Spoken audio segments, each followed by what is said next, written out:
विदेशबाट नेपालीले कमाएर पठाउने रेमिटान्स आप्रवाह बढ्दो क्रममा देखिएको छ। नेपाल राष्ट्र बैंकको तथ्याङ्क अनुसार पछिल्लो 5 वर्षमा रेमिटेन्स करिब 6 खर्बले बढेको छ। आर्थिक वर्ष 2076-77 मा 8 खर्ब 75 अर्ब रुपैयाँ भित्रिएको रेमिटेन्स आर्थिक वर्ष 2080-81 मा आइपुग्दा 14 खर्ब 45 अर्ब रुपैयाँ पुगेको छ।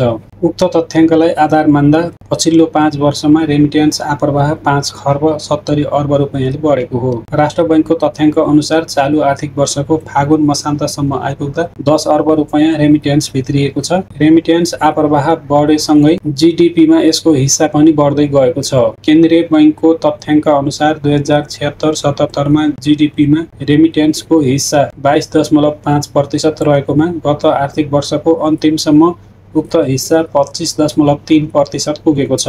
वैदेशिक रोजगारीका लागि विदेशी नेपालीको संख्या बढ्नु, अमेरिकी डलरको भाव वृद्धि र विश्व अर्थतन्त्र सुधार उन्मुख रहेकाले नेपालीको आम्दानी बढेका कारण रेमिटेन्समा बढोत्तरी देखिएको जानकारहरू बताउँछन्। कोभिड पछाडि वैदेशिक रोजगारीमा जानेको संख्या ह्वात्तै बढेको देखिन्छ।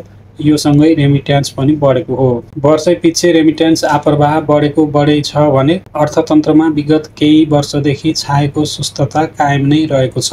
यसको प्रमुख कारण भनेको देशको युवा शक्ति विदेश पलायन हुनु, देशको राजनीतिक अवस्था र उद्योग व्यवसाय सञ्चालन गर्दा खेप्नुपर्ने झन्झटका कारण वितृष्णा भएर युवा विदेशीकरण बढेको हो।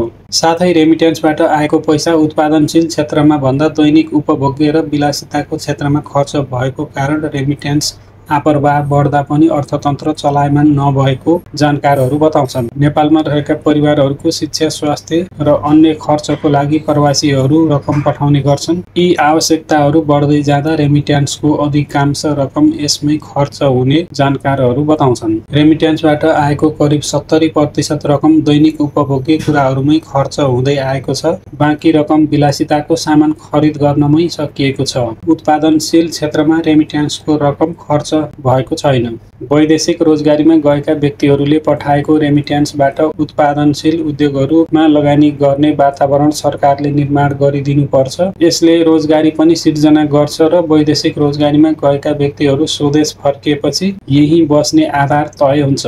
सरकारले उत्पादनशील क्षेत्रमा लगानी बढाउन र लगानीको वातावरण सिर्जना गर्न आवश्यक छ।